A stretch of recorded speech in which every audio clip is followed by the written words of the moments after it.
Solving cubic equations, example 2. Example 2 wants us to show that x equals to -2 is a solution to the equation, and the equation is x cubed plus 6x squared plus 16x plus 16 equals to 0. So we start by looking at our equation and separating our equation into the left-hand side and the right-hand side, and the separation occurs along the equals to sign. And what I'm going to do is I'm going to substitute the value of x equals to -2 into the left-hand side of the equation. And I must get an answer of 0, which is the value on the right-hand side.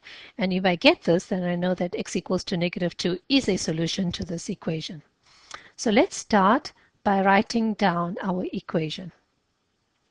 So we're only going to write the expression on the left-hand side. So we got x cubed plus 6x squared plus 16x plus 16, and that's the left-hand side. And I'm going to substitute x equals to -2 into the left-hand side, so I get -2 cubed plus 6 times -2 squared plus 16 multiplied by -2 plus 16. I calculate the value, and I know that -2 cubed is 8, so it's -8.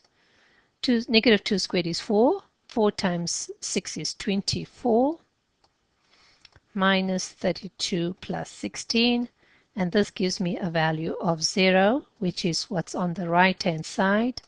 So therefore, I can deduce that x equals to -2 is one of the solutions to the given cubic equation.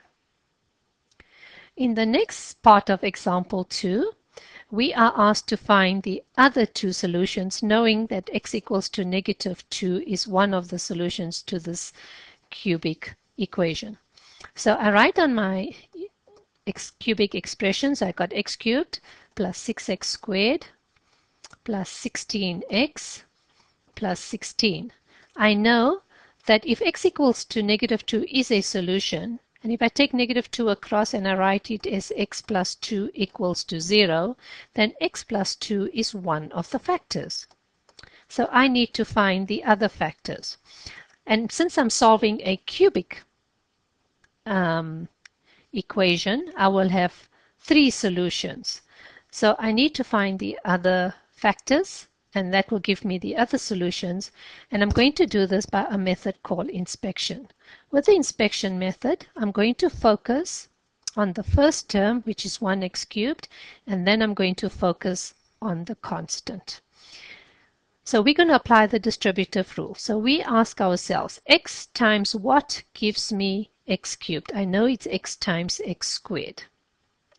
So x times x squared gives me x cubed, and this is what I have as my first term, 1x cubed. So x times 1x squared gives me 1x cubed.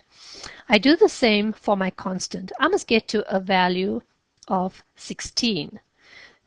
And then if I multiply 2 by a certain number, it must give me positive 16. So obviously, positive 2 multiplied by positive 8 gives me positive 16.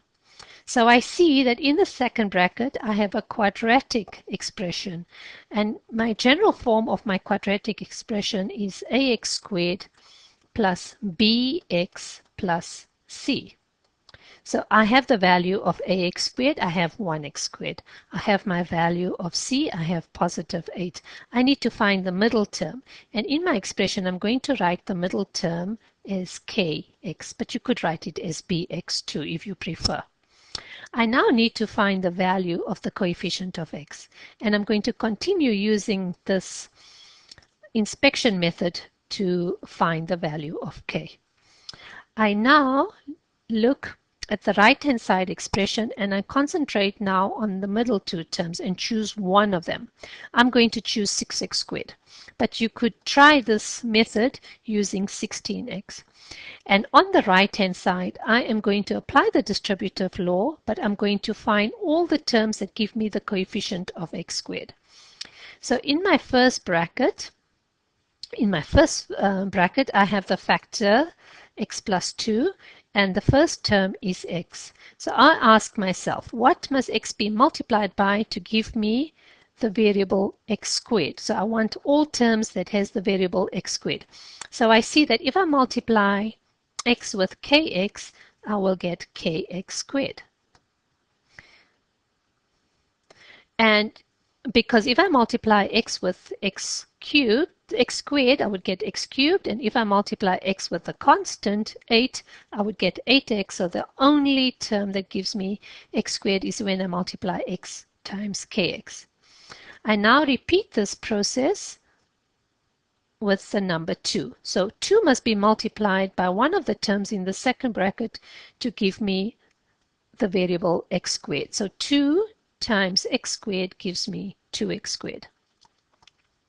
And you can apply the distributive rule and continue, and you see that this is the only term where you have the variable x squared.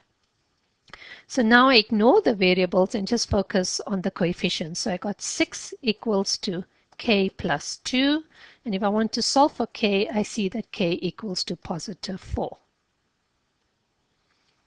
I substitute this value of k equals to positive 4 into the right-hand side expression. So I have x plus 2 times x squared plus 4x plus 8. And if I apply the distributive law and I remove my brackets, this will give me a value of x cubed plus 6x squared plus 16x plus 16. However, I'm asked to solve for x, so I'm going to equate my right-hand side to 0 so that I can work out what the values of x are. So I have two factors, and when I multiply these two factors, give me an answer of 0. So I know that either one of the factors, so therefore x plus 2 will be equal to 0, or x squared plus 4x plus 8 will equal to 0. Right, so if you have the product of two factors and your answer is 0, that means one of the factors must equal to 0. So here we solve for x, we get x equals to negative 2, which was the factor that was given to us in the equation. Looking at this quadratic, I want to solve for x, and I think the most efficient method would be to apply the quadratic formula. So I'm going to write down the quadratic formula. We get x equals to minus b plus minus the square root of b squared minus 4ac, and this is divided by 2.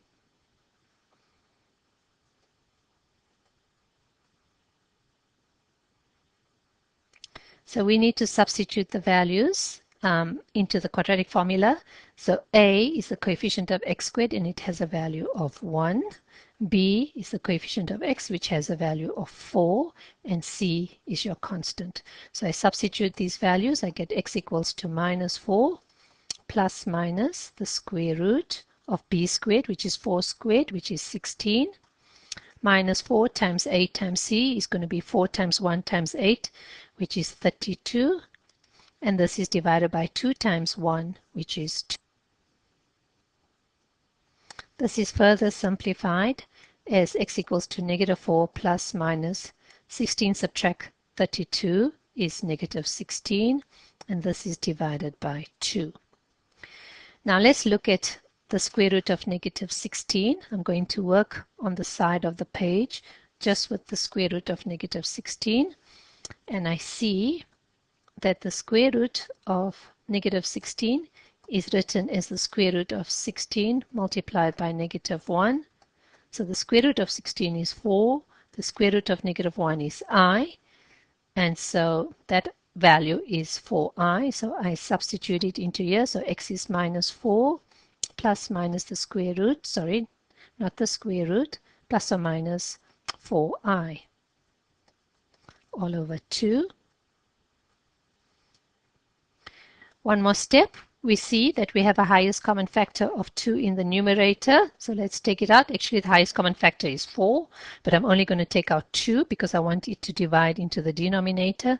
So I go minus 2 plus minus 2i all over 2, because this highest common factor cancels with the value in the denominator, so I now have that x equals to minus 2 plus minus 2i.